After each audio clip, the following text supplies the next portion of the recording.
Chapter 12, the eighth Dantestic circle, or the sphere of Uranus. My friends, tonight we are once again together, this 18th of November 1972, the 10th year of Aquarius, with the purpose of studying the eighth Dantestic circle, submerged beneath the terrestrial cortex in the infra-dimensions of nature. On beginning to explain, we should start by going over what we have already said in other texts in relation to Black Tantrism. Obviously, there exist three types of Tantrism. First, White Tantrism. Second, Black Tantrism. Third, Grey Tantrism. The Hindus talk to us frankly about the igneous serpent of our magical powers, this solar electronic power that ascends through the spinal canal of the ascetics. It is clear that the transcendental Fohat develops exclusively with White Tantrism. The clue we have already given in our previous books. However, we repeat, the connection of the lingam yoni, phallus uterus, without ejaculation of the sacred sperm. Black Tantrism is different. There exists connection of the lingam yoni, magical rites and seminal ejaculation. The result in this concrete case is the awakening of the igneous serpent in its strictly negative form. It is evident that the sacred fire in Black Tantrism is precipitated from the coccyx towards the atomic infernos of man. Then appears the tail of Satan, the abominable Kunda Tigwa door organ. Grey Tantrism has other purposes, animal pleasure without transcendental aspirations. We will now concern ourselves in an explicit manner with the abominable Kunda Tigwa door organ. There exist two serpents. The first, the one of White Tantrism, is the bronze serpent that cured the Israelites in the desert, victoriously ascending through the spinal canal. The second is the tempting serpent of Eden, the horrible python that dragged itself through the mud of the earth and which Apollo irritated, wounded with his darts. The first, the bronze serpent, the ascending fire, has the power to awaken the chakras of the dorsal spine. It opens, let us say, the seven churches of the Apocalypse of St. John and transforms us into terribly divine gods. The second opens the seven chakras that are in the lower abdomen, the seven doors of hell, as the Muslims call them. Much has been said about the Kundalini, the annular serpentine power that develops wonderfully in the body of every white tantric person.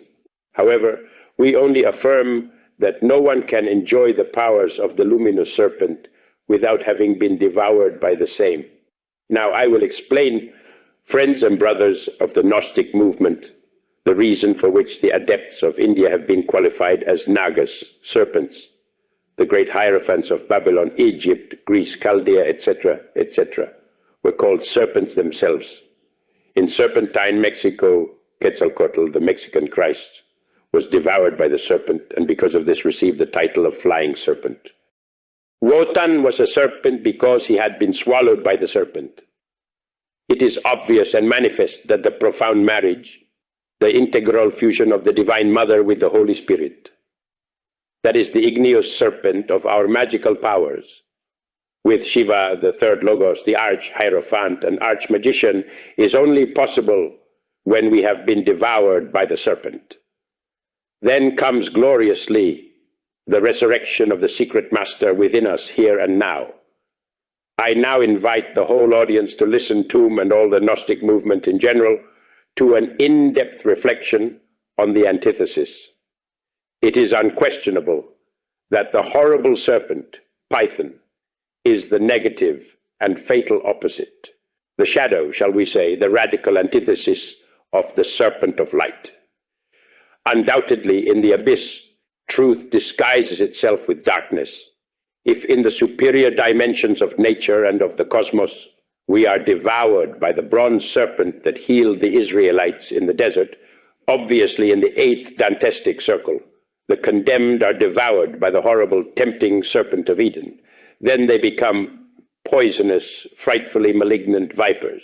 I want you to integrally comprehend that the serpent is to always devour us, whether in the luminous aspect or in the infernal, tenebrous eighth circle. The fatal dinner of the horrible tempting serpent of Eden is pathetic devouring the lost ones, with the purpose of destroying them, disintegrating them, reducing them to cosmic dust, to liberate the essence, to restore the original pristine purity of the same. Only in this manner can the soul emancipate itself from painful Tartarus. It is interesting to know that the serpent always destroys the ego, whether it be through the luminous way, with conscious work and voluntary sufferings, or through the tenebrous way, in the eighth circle of the fatalities. It is wonderful to know that the ego has to always be dissolved, no matter what, with our will or against our will, and that the serpent inevitably has to swallow us as victors or as failures. That tempting serpent of Eden, that horrible python, is the negative aspect of the Divine Mother. Once her labor is completed in the Avernus, she returns to the positive polarization in the luminous region. You see then, friends, in what the Divine Mother loves her child. Those who wander around lost, the black tantric persona, on developing the serpent of fatality, inevitably condemn themselves to the second death. Bonds and Dugpas of the red cap cannot ever run away from the Divine Mother Kundalini. She devours them inevitably, no matter what. In the eighth infernal circle, there unfortunately dwell the false alchemists, the black tantric persons, the falsifiers of metal, those who crystallize negatively. To be more clear, those who, instead of crystallizing the sexual hydrogen S142 in the superior existential bodies of the being, made it crystallize negatively to really transform themselves into adepts of the tenebrous countenance, who inevitably get to be devoured by the horrible serpent of the fatalities. We want everyone to realize that there are two types of alchemy, two types of death of the ego, and two types of banquet that the serpent has. You can choose the path. Choose. The knowledge is given to you. You are faced with the dilemma of being or non-being of philosophy. Woe is you, candidates for the second death. Your tortures are frightful. Only in this manner can you die in the tenebrous Avernus. In which other manner can the essence be emancipated? In which other manner could it be free to reinitiate a new evolving cycle that undoubtedly should begin from the hard rock? In the eighth infernal circle, we find the counterfeiters of money, the falsifiers, the impostors, the incestuous persons, the sowers of discord, the bad counselors, those who promise and do not fulfill their promises, those who create scandals, and also those who commit pilferage, false and lying people, etc., etc. This eighth submerged region is the antithesis, the opposite, the negative aspect of Uranus. That planet of our solar system is very interesting. We have been told that the north and south pole of Uranus alternately point towards the sun, when the positive pole of such a planet is oriented towards the king star. The masculine force is imposed on the face of the earth. When the negative pole of that world is oriented towards the shining sun, then the feminine force rules on our afflicted world. Each cycle or magnetic period of Uranus is of 42 years.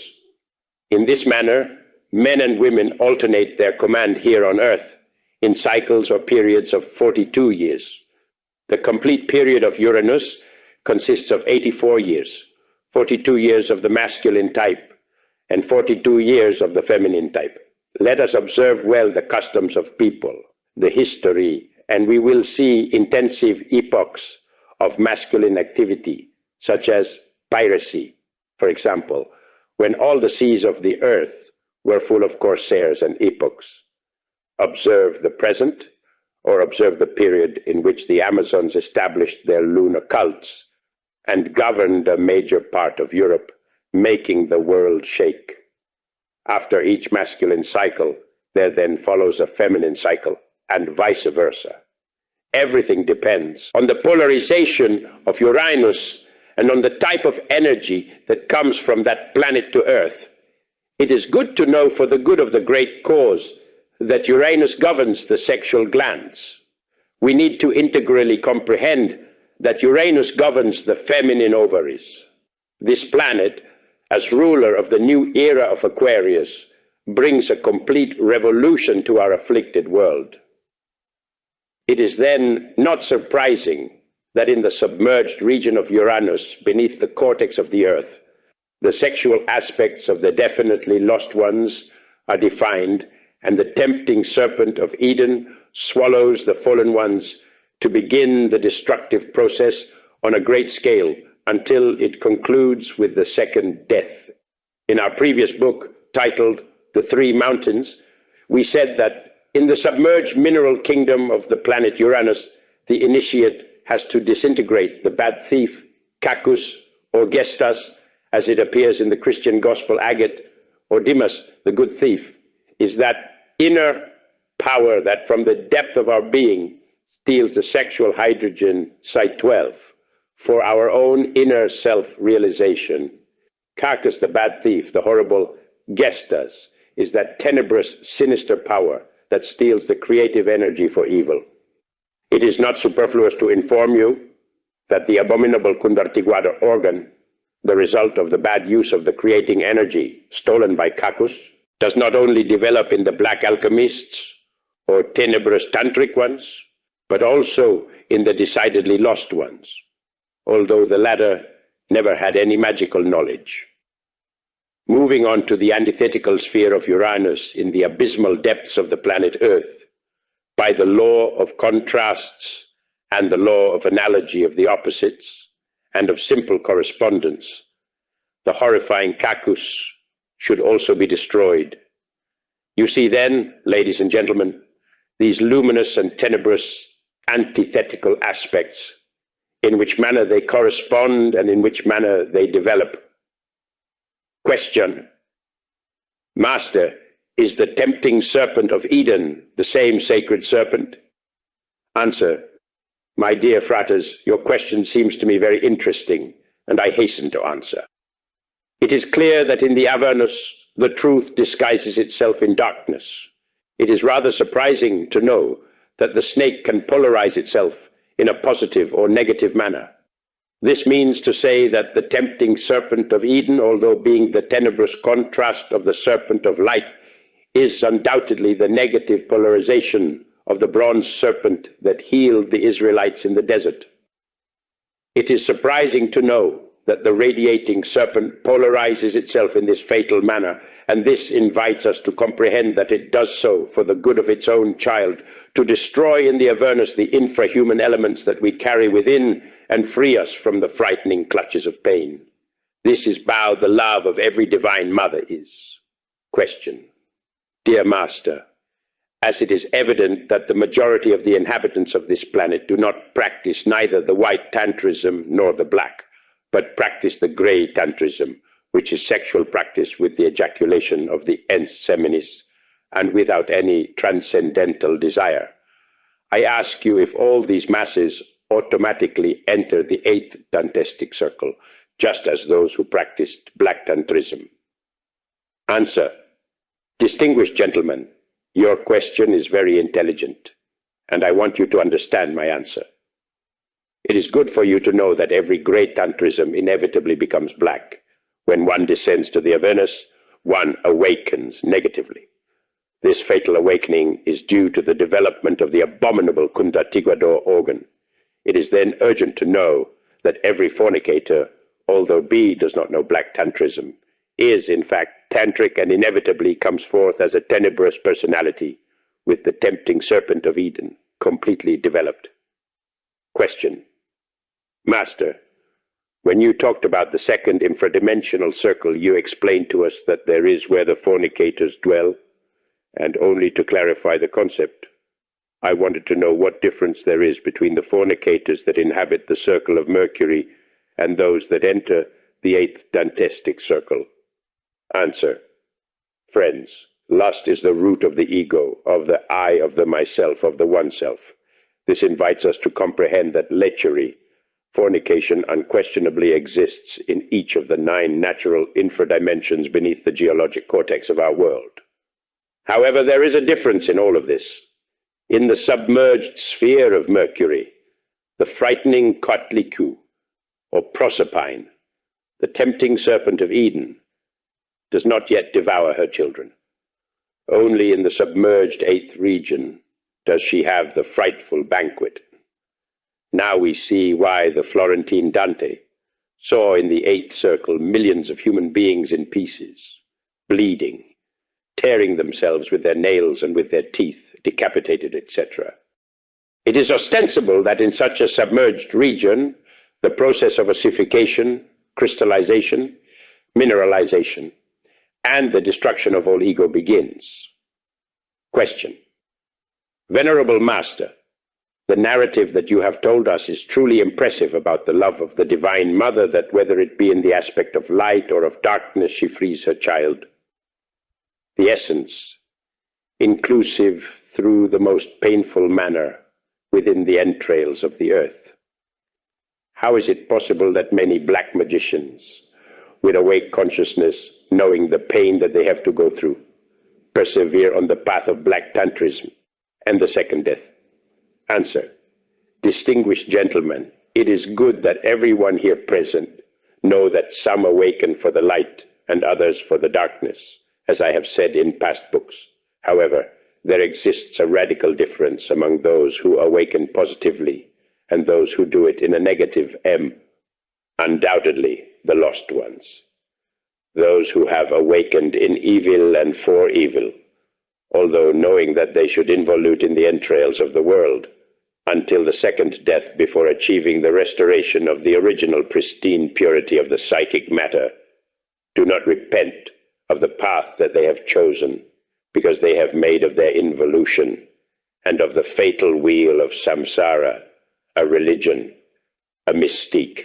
It is not superfluous to inform this audience that the left-handed adepts have temples in the submerged regions where they worship the negative aspect of the serpent.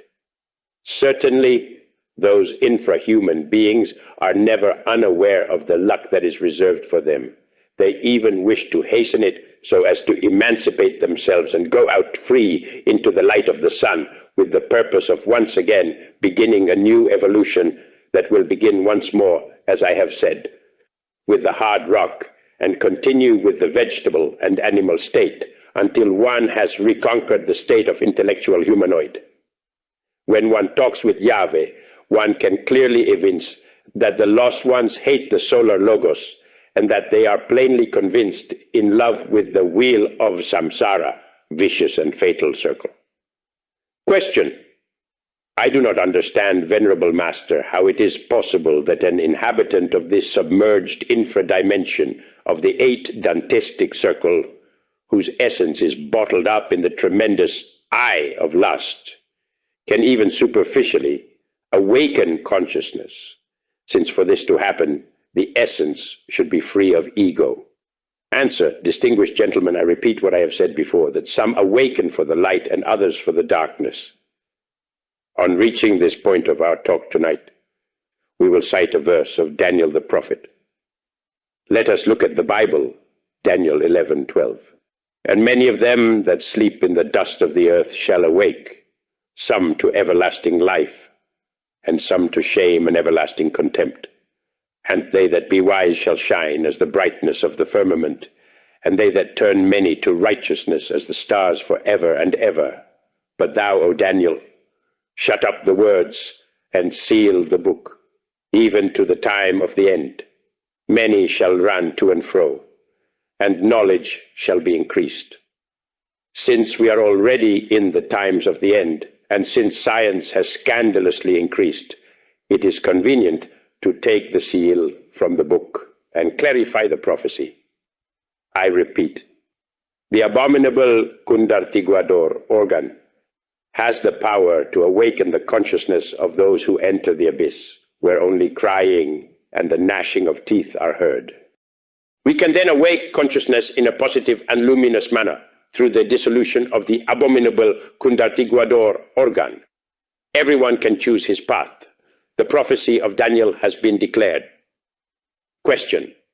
Venerable Master, I know many spiritual mentors who with all sincerity live separated from sexual practices, or rather they are celibate, and therefore, as I understand it, they are not classified in any of the 3 tantras of which you have spoken to us.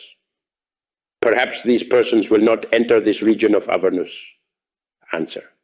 Woe are you, hypocritical Pharisees, whitened sepulchres, perverse generation of vipers, who clean their plate and cup, although inside you are full of putrescence. The Pharisee I is found active deep within many devotees. They presume to be saints and sages, chaste and perfect, but deep down they are frightening fornicators. The Pharisee I blesses the food upon sitting at the table. He has pious attitudes. He deceives himself, believing himself virtuous. But in the profundity of himself, he hides designs too shameful to be confessed, and Machiavellian purposes that justify with good intentions. In the 8th Dantestic circle, such lay brothers are irremediably devoured by the tempting serpent of Eden. Question. Master, what can you tell us about the density and the elements that integrate this infradimension? Answer. Distinguished friends, the 8th Dantestic circle is a petrous and igneous region at the same time. Here, fire really tortures the lost ones. This submerged zone of Uranus, beneath the geologic cortex of the planet Earth, has crystallizations of intolerable materialism.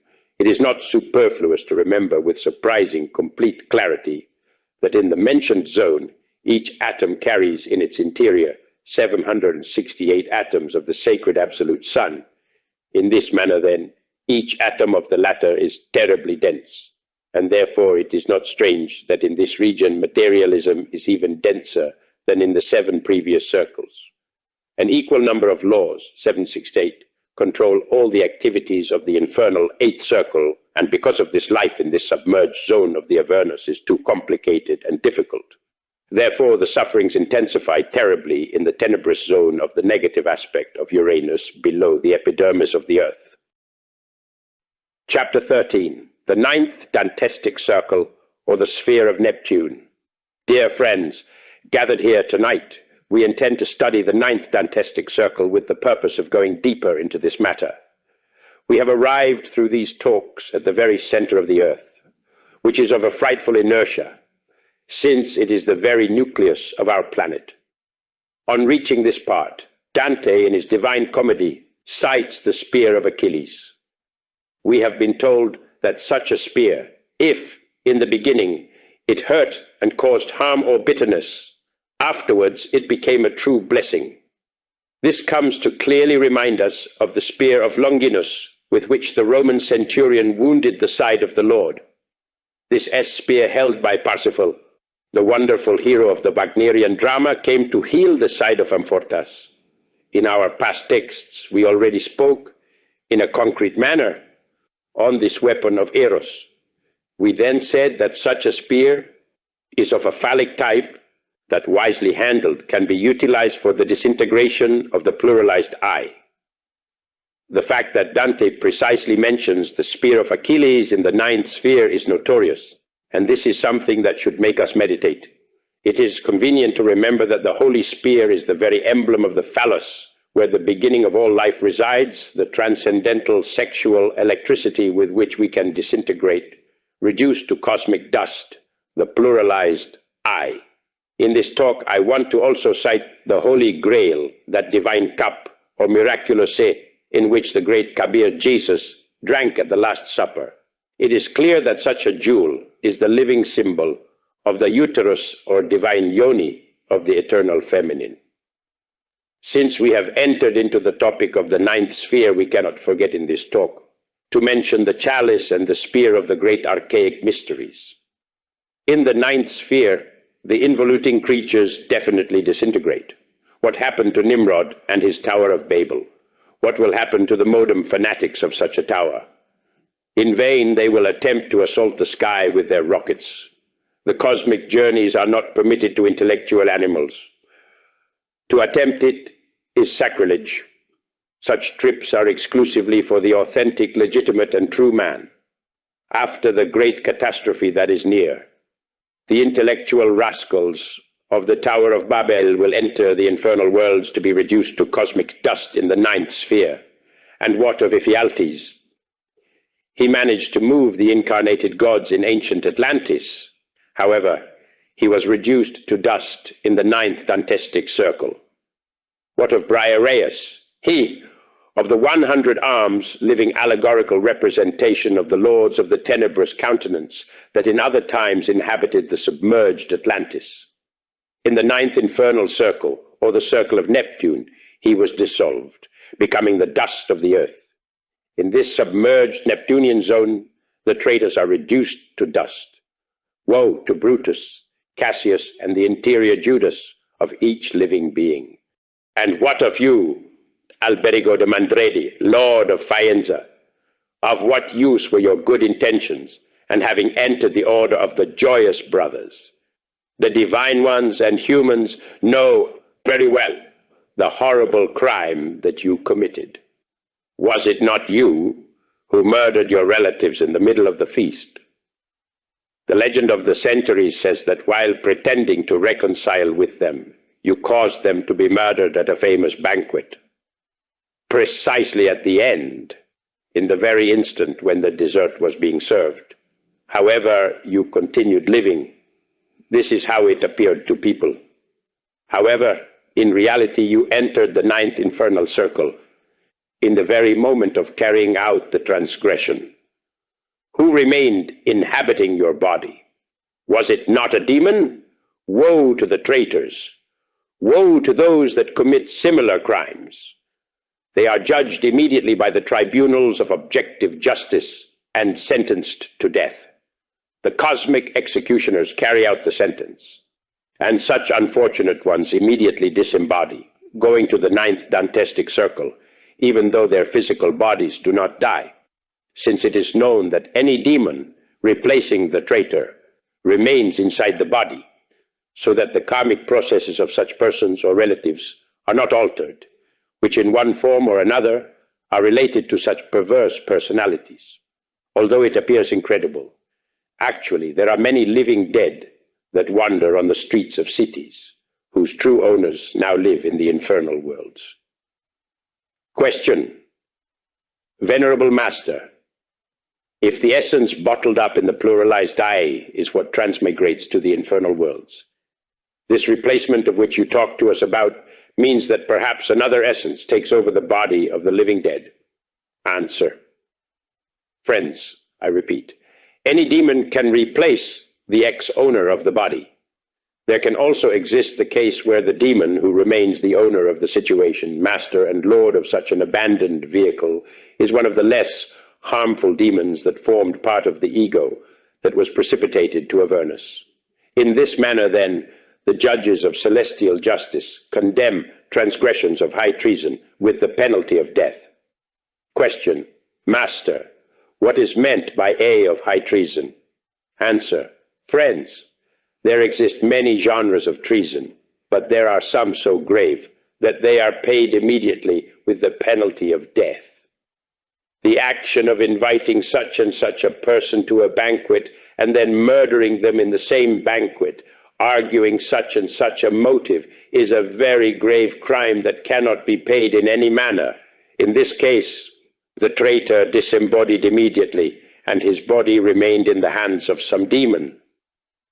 It is evident that people in no way notice what has happened deep down in the personality of the traitor, but that the judges of celestial justice are only interested in that the sentence be carried out, and that is all.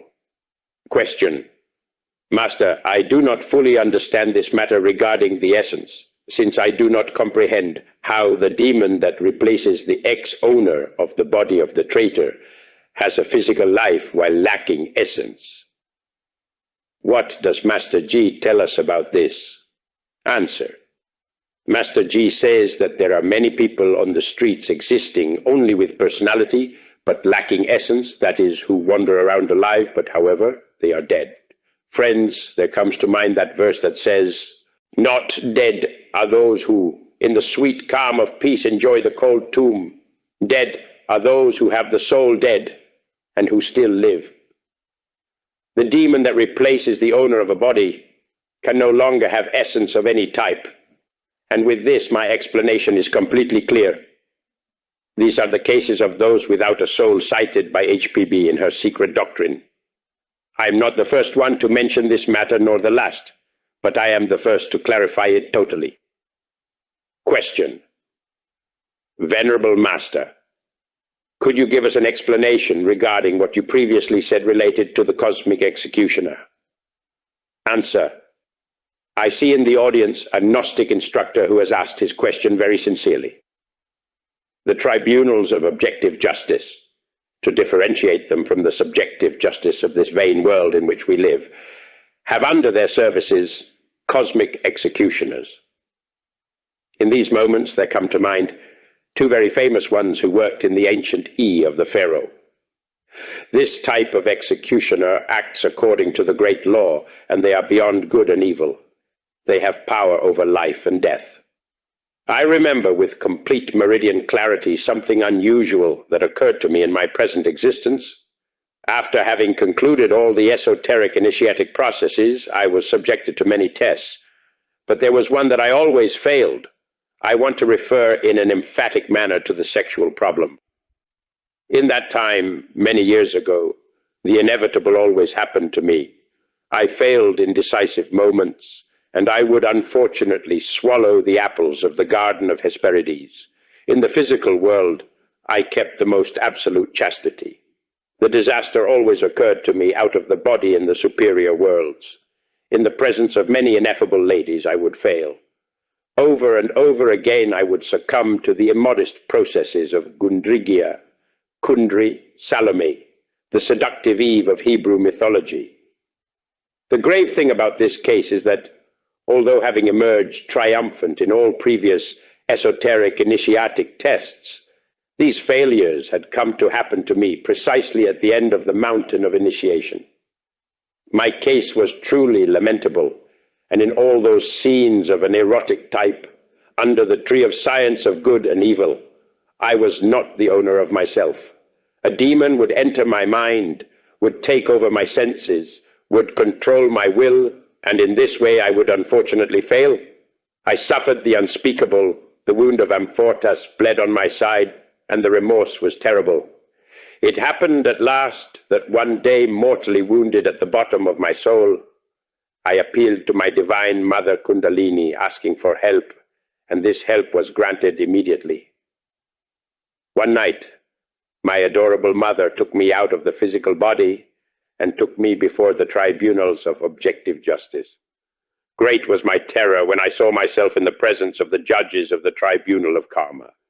Many people filled the hall. There was dread on all the faces and anguish in all the hearts.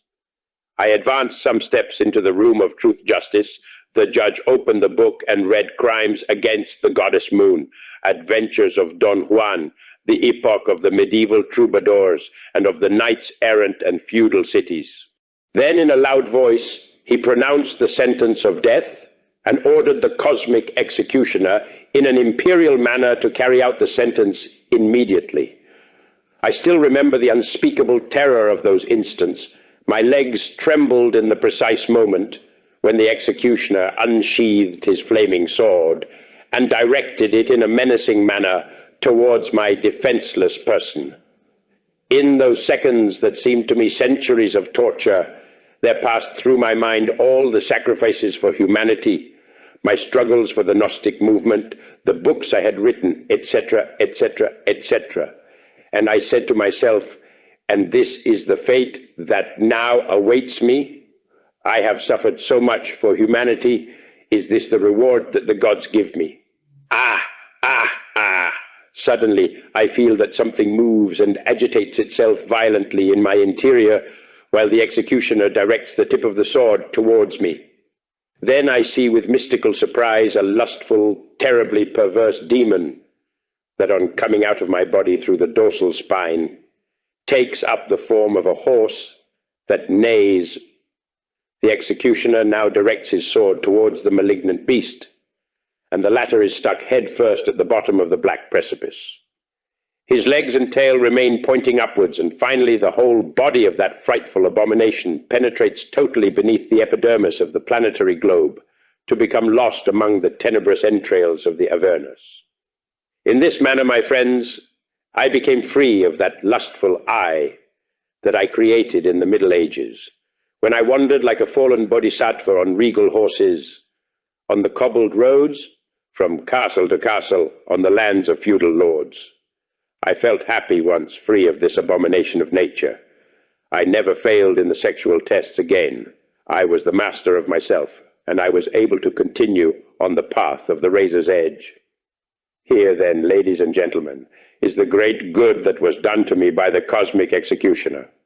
Unquestionably, this type of beings are beyond good and evil, and are terribly divine.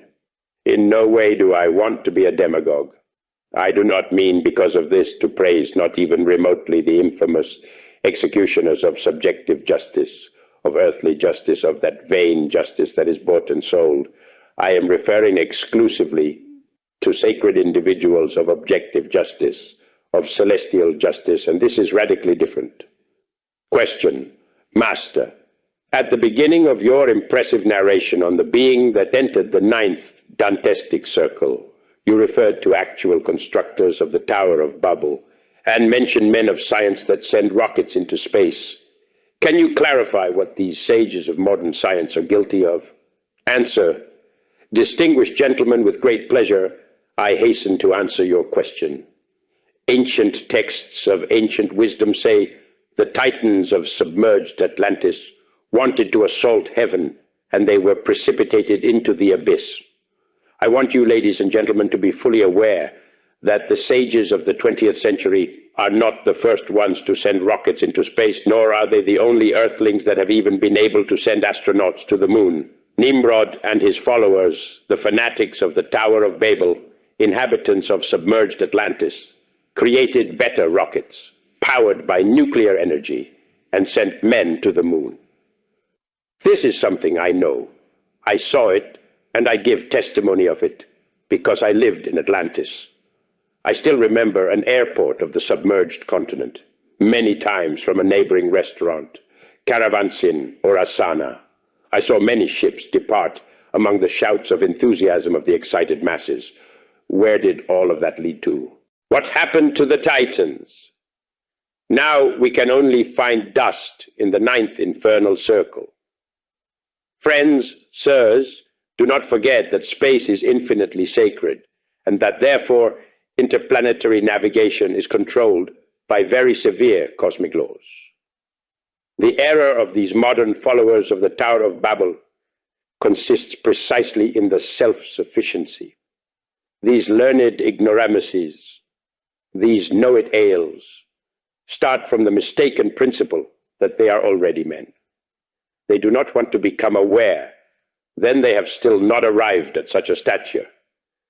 They are only rational, homunculus, intellective humanoids. To be a man, one needs to give himself the luxury of creating for personal use astral body, a mental body, and a causal body. Only those who have created such suprasensible vehicles can really incarnate the real being, which would immediately place them within the realm of men. It is absurd, then, that rational animals abandon the zoo, planet Earth, to travel through infinite space. It is necessary to know that these know-it-ales of the Tower of Babel will be fulminated with the terrible ray of cosmic justice, and will perish in the 9th Dante circle. Dressed with the eidolon, astral body, I have spent whole hours in the entrails of the earth, in the very center of permanent gravity, in the nucleus of our world. Such a region is terribly dense, since each atom of the sighted zone carries in it abdomen 864 atoms of the sacred absolute sun. An equal number of laws, 864, controls the unhappy creatures which are found in the process of marked disintegration in this zone. While walking here, I saw a stone on which was a head similar to that of a human's. The latter moved very slowly, mechanically repeating everything that I thought of saying. It was someone who had already become totally mineralized, and who unquestionably was decomposing and disintegrating to finally reduce himself to cosmic dust. Continuing on my way, I entered the entrails of the world. I suddenly felt on my shoulders, as if a diabolic entity had alighted on me. I shook myself forcefully, and that creature then fell onto the ground a little further on. I then continued on the solitary path of tenebrous Tartarus, in those frightful profundities where time is terribly long and tedious. I entered a filthy room where there was a prostitute who roiled on the floor of the brothel, slowly disintegrating. The whore lost fingers, arms, legs, slowly, little by little, and incessantly copulated with as many larvae as came close to her.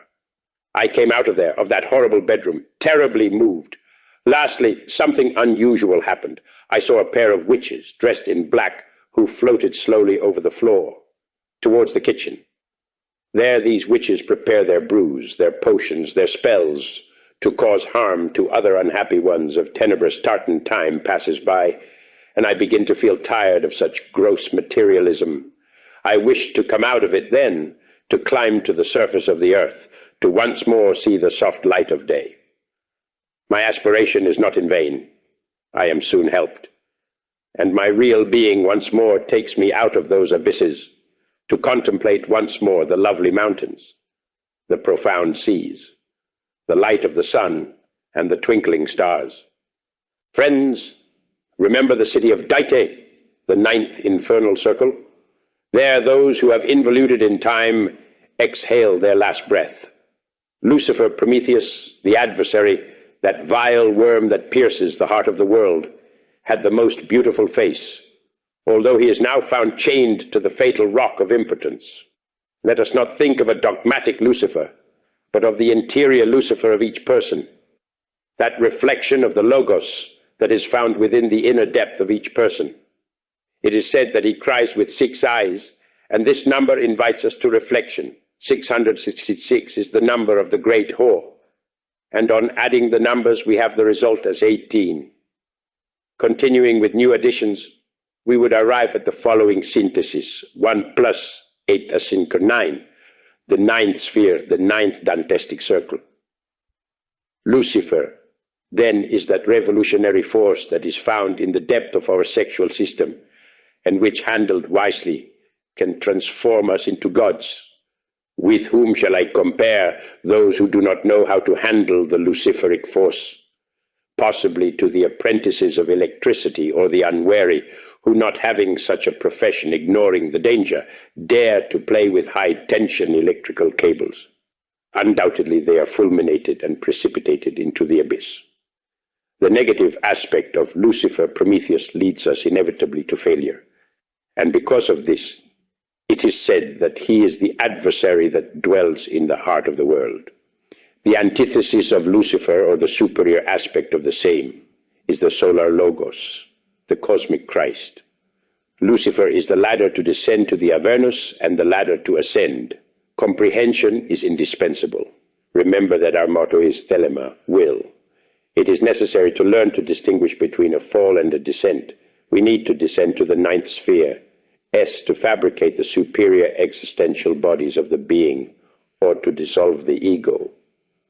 In the ninth circle is the well of the universe, the center of the planetary gravity. It is not superfluous to remember that in the ninth submerged sphere, the creative organs of the human species have their full representation. No one can climb without having bothered to descend. Every exaltation is preceded by a terrible and dreadful humiliation. To descend to the ninth sphere is indispensable. Some do it in life because of their own will, spontaneously and for their inner self-realization, and others, the majority, the masses, do it in an unconscious manner when they descend to the abyss of perdition. Question: Venerable Master, I would like you to explain why sex is also called the ninth sphere. Perhaps it is related to the center of the earth. Answer: Friends, it is urgent to comprehend that in the superior dimensions of nature, submerged beneath the epidermis of the earth, there exists by the law of antithesis a ninth circle of glory, where the initiates of the universal white fraternity can see, traced in a concrete manner, the sign of the infinite, the Holy Eight, set in a horizontal manner. Whoever has studied esoteric Kabbalah knows very well the inner significance of this magical figure. The superior end of such a sign symbolizes the brain, the inferior end allegorizes sex, and the center of that magnificent figure is the atomic point where the 9 submerged regions gravitate. There we have then the cerebrum, heart and sex of the planetary genie. The struggle is terrible, cerebrum against sex, sex against cerebrum. When sex overcomes the cerebrum, when it remains without any control, we are precipitated head first into the abyss. When the cerebrum and sex balance each other mutually, we realize ourselves intimately. All creatures that exist on the face of the earth have been created in accordance with this holy symbol of the infinite. Now I will explain to you why sex corresponds with the 9th sphere. The child remains 9 months in the maternal womb. For 9 ages humanity was within the womb of great nature, Rhea, Cybele, etc. With this explanation, I seriously believe that I have answered the gentleman's question. Question. Venerable Master, I would like to know how the essence comes out into the light of the sun, once the ego has been reduced to cosmic dust in this 9th circle of the center of our planet. Answer. Let us then return to the matter of infernal dimensions or infradimensions of nature, after having talked of the sign of the infinite and the superior dimensions of nature, after having exhaled its last breath in this region where the throne of Dite is found. The essence, the psychic material, what we have of a soul is freed, without ego, since, as we have already said, the ego is reduced to cosmic dust. Once the essence is emancipated, it takes up a very beautiful childlike figure, filled with radiant beauty. This is the solemn instant in which the devas of nature examine the liberated essence. After they have proved to satiation that it no longer possesses any subjective infrahuman element, they give it the ticket of freedom. With this I want to say that they grant the soul the joy of liberation. Happy instants are those when the soul of the dead penetrates through certain luminous atomic doors, which immediately permits it to go into the light of the sun. Once freed, the creature on the epidermis of our world reinitiates a new evolution. Then it becomes a gnome or pygmy of the mineral kingdom. It will continue later its evolution, ascending through the vegetable and animal levels, until it reconquers, in a faraway day, the state of intellectual humanoid that it had once lost.